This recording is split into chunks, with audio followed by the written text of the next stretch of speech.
নমস্কার বন্ধুরা, কেমন আছো সবাই? ববিতা ব্লগ চ্যানেলের নতুন একটা ভিডিওতে সবাইকে আবার অনেক স্বাগত জানাই। আর সকাল সকাল রান্না বসিয়ে দিয়েছি। তো আজকে একটা নতুন রেসিপি করছি, মানে এবছরের প্রথম রেসিপি।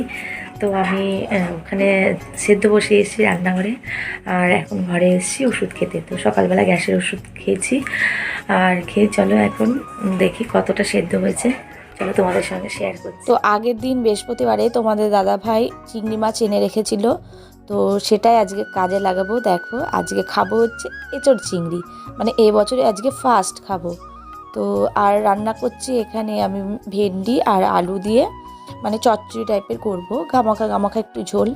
আর এখানে টমেটম, পেঁয়াজ, রসুন, আদা সব নিয়ে নিয়েছি এইগুলো আমি এঁচড়ের জন্য। তো এই দেখো আমি অলরেডি বসিয়ে দিয়েছি, ভেন্ডির তরকারিটা প্রায় হয়েই এসছে।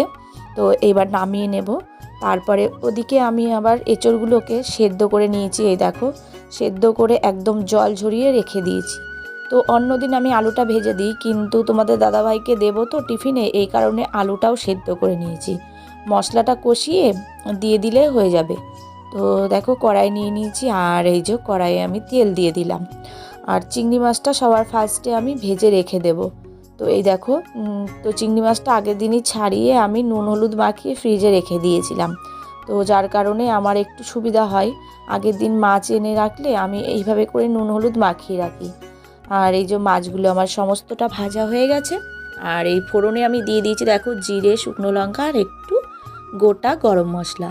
তো তেজপাতাটা ছিল না রান্নার এখানে, সেই কারণে এনে দিতে পারিনি। তো ঘর থেকে আনতে গেলে আরও দেরি হয়ে যাবে। আর এই দেখো আমি এগুলো মশলাটা করে রেখেছিলাম ঘষুনি দিয়ে। তো সকালবেলা আর পেস্ট করার টাইম পাইনি, তো সমস্ত মশলা এখানে দিয়ে দিয়েছি। আর এই দেখো মশলাটা একটু ভালো করে ভাজা ভাজা করে নিয়েছি। তারপরে মানে আবার এই যে জিরের গুঁড়ো, লঙ্কার গুঁড়ো আর হলুদ একসঙ্গে দিলাম, দিয়ে এবার ভালো করে নাড়াচাড়া দিয়ে নিয়েছি। আর দেখো খুব সুন্দর তেলও বেরিয়ে গেছে, মানে মশলার গা থেকে তেল ছেড়ে দিয়েছে। আর এখন এই যে সেদ্ধ করা এঁচোড়টা আর আলুটা দিয়ে দিলাম। আর এখন একটু ভালো করে এগুলোকে কষিয়ে নেব, তাহলেই কিন্তু মানে ভালো একটা কালার এসে যাবে। আর তোমরা কারা কারা এবছরে এঁচোড় চিংড়ি খেয়েছো তারা তারা অবশ্যই কমেন্ট করবে। তো আমরা এই আজকেই ফার্স্ট টাইম খাচ্ছি, মানে আজকেই আনা হয়েছে এঁচোড়টা। তো এঁচোড়টা ভাই এনেছিল দুদিন আগে। তো এটা শুধু মানে খোসাটা ছাড়িয়ে এনেছিল, আর এগুলো বাড়িতে পিস পিস করে নিয়েছি আমি। আর এই যে চিংড়ি মাছটা দিয়ে দিয়েছি, এগুলো ভালো করে নাড়াচাড়া দিয়ে নেব, আর একটুখানি মানে কষিয়ে নেব, তারপরে জল দিয়ে দেবো। তো দেখো বেশ সুন্দর কালার হয়ে এসছে, আর ভাজার ভাজাও মানে ভালো হয়ে গেছে, সেই কারণে এবার আমি একটু জল দিয়ে দিলাম। আর এটা বেশি জল দেব না, অল্প জলই দেব। তারপরে একটুখানি ঢেকে দিয়েছিলাম, যেহেতু আলুটা পরে দিয়েছিলাম, আলুটা কম সেদ্ধ হয়েছিল, তো সেই কারণে আমি একটু ঢেকে দিয়েছিলাম। আর এই দেখো ঢাকা দেওয়ার পরে একটু নুনটা দেখে নিলাম, যেহেতু তোমাদের দাদাভাইকে আগে তুলে দেব টিফিনের জন্য, সেই কারণেই। আর পরে আমরা আবার একটু ভালো করে ফুটিয়ে নিয়েছি, নিয়ে তারপরে এই যে গরম মশলা দিয়ে দিয়েছি, আর একটুখানি অল্প করে চিনি দিয়ে দিয়েছি। তো বন্ধুরা আমার রেসিপিটা তোমাদের কেমন লাগলো সেটা অবশ্যই জানিও। আর কারা কারা এঁচোড় চিংড়ি খেতে ভালোবাসো তারা তারা অবশ্যই অবশ্যই জানিও কিন্তু, ঠিক আছে। আর এই দেখো শেষে একটুখানি ঘি দিয়ে দিলাম, যাতে ফ্লেভারটা খুব সুন্দর আসে। আর এটা তো পরে ভয়েস ওভার দিচ্ছি। এঁচোড় চিংড়িটা দারুণ হয়েছিল, জাস্ট অসাধারণ। এই যে ঝোল দেখছো না এতটা রয়েছে, পরে কিন্তু এই ঝোলটাও ছিল না জানো, একদম মাখো মাখো হয়ে গেছিলো। মানে দুপুরবেলা যখন আমরা খেয়েছিলাম তখন একদম মাখো মাখো হয়ে গেছিলো। আর এই দেখো এঁচোড়টা একদম মানে গলেও যায়নি, আর একদম শক্তও নেই, একদম পুরো মিডিয়াম, মানে যেরকমটা চাইছিলাম ঠিক সেরকমটাই হয়েছে রান্নাটা। তো সকালে খাওয়া দাওয়া করে নিয়েছি আমি, আর প্রেশারের ওষুধ খাই যেহেতু, 9:30 থেকে 10টার মধ্যে আমি খেয়ে নিই। আর একটা রান্না আছে ব্যাস, তাহলে হয়ে যাবে। তো চলো সেই রান্নাটাও করে নিই। আর এই দেখো আজকে একটা নতুন রেসিপি করছি।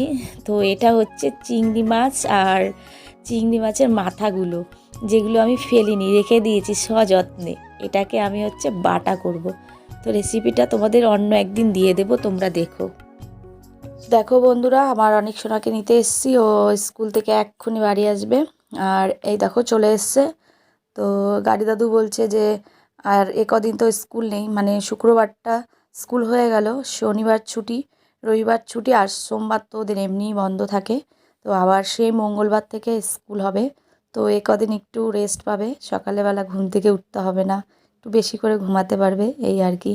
আর এত গরম পড়েছে, ও দেখো গাড়ি থেকে মানে স্কুল ড্রেস খুলতে খুলতে এসেছে, তো সব বোতামগুলো খুলে দিয়েছে। আর বাড়ি এসেছি, এসে অনেককে খাইয়েছি হাত মুখ ধুয়ে, আর তারপরে এই যে দুপুরবেলা মাছের ঝোলটা রান্না করে নিলাম। তো 4 পিস কাতলা মাছ ছিল, কাতলা মাছটা অনেক দিন হয়ে গেছে, তাই ভাবলাম আজকে রান্না করে নিই। তো হয়ে গেছে আমার রান্না বান্নার সব কাজ কমপ্লিট। আর এখন স্নান করে আমি আর অনেক সোনা খেয়ে নেব। তো চলো বন্ধুরা, এখন টাটা। ফিরে আসলাম অনেকক্ষণ বাদে, এখন হচ্ছে রাত 8টা বাজে। আর অনেক সোনা যেহেতু আজকে বাড়ি ছিল, পড়া ছিল না আন্টির, সেই কারণে অনেককে দোকানে বসিয়ে রেখে একটু চাউমিন বানালাম। তো কেউ যদি সন্ধ্যাবেলা দোকানে থাকে তাহলে আমি একটু এটা সেটা খাবার তৈরি করতে পারি বাড়ি গিয়ে। তো আজকে চাউমিন করলাম, এই যো। তো চাউমিন করে তারপরে দোকানেই নিয়ে এসেছি, এই যো এটা আমার চাউমিন, আর ওই যে অনেক সোনাকে দিয়েছি। তো অনেক সোনা খাচ্ছে। বন্ধুরা, আজকের মতো সবাইকে গুড নাইট, ভালো থেকো, সুস্থ থেকো।